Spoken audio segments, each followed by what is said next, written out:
I'm sorry to inform you, we won't be accepting your application.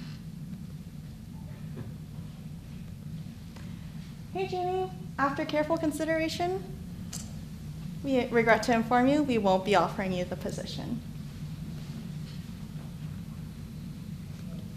Hey Jinie, we already found someone else. You know, a lot of people say hard work leads to results. Hard work should lead to success. You know, if that was the case, I would like to ask you, what happened to all of these rejections? In the past several weeks, I spent a lot of time preparing resumes, preparing personal statements, preparing mock interviews, like looking myself in the mirror and saying, like, hey, tell me about yourself. Oh yeah, I'm Jinie, and spewing out all of this stuff. But I ended up with 17 rejections, 3 no responses, and a 0% success rate. And so, what could I do now? If the interviewer asks, hey, could you tell me about yourself? I might as well say, hey, I'm Jinie. I'm a college student, and I got rejected from every other position, so, can you accept me to this one?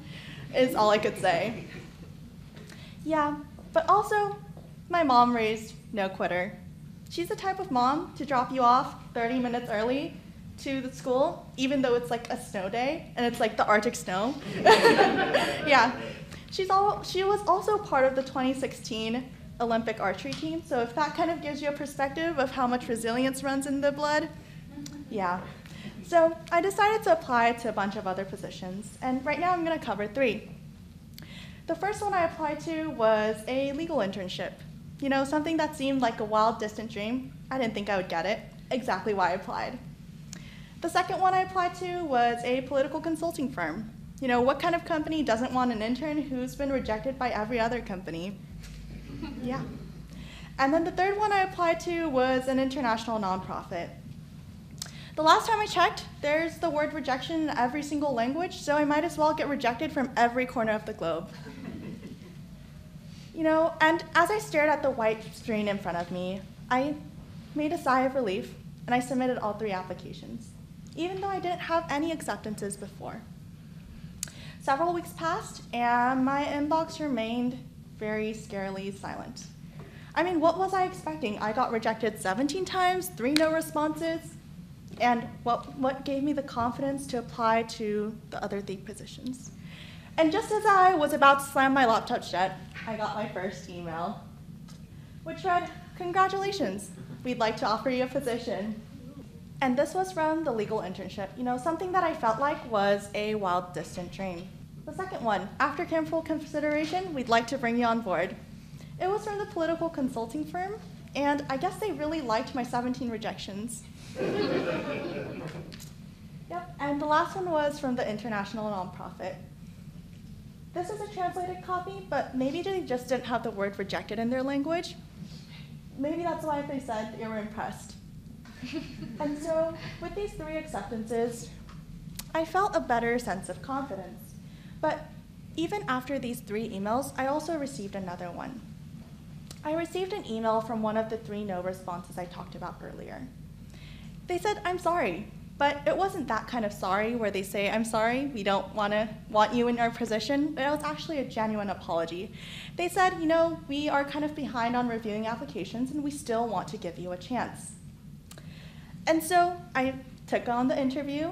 I made it to my first research position.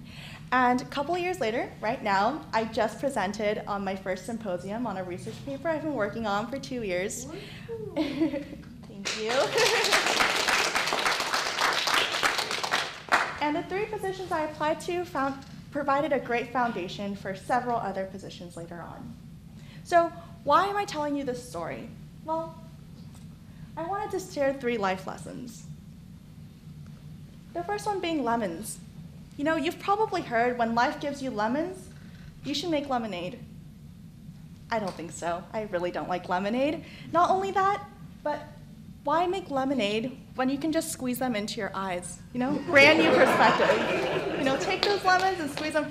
Not medical advice, but I still think it provides a brand new perspective that you can't get anywhere else. Second one, cockroaches.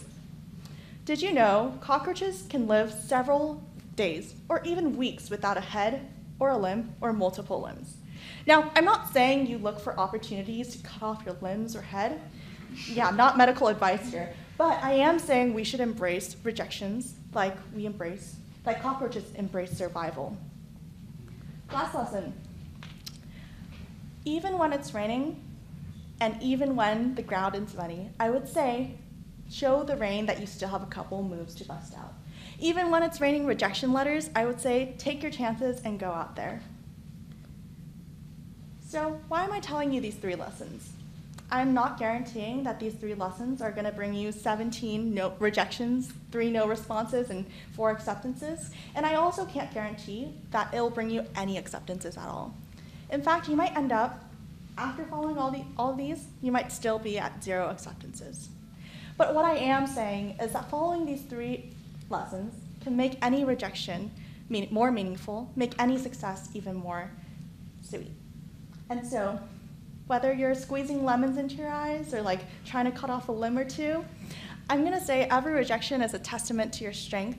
Every rejection is a testament to your resilience. Again, thank you so much. I'm Jinie Chon, and I appreciate the chance to talk to you.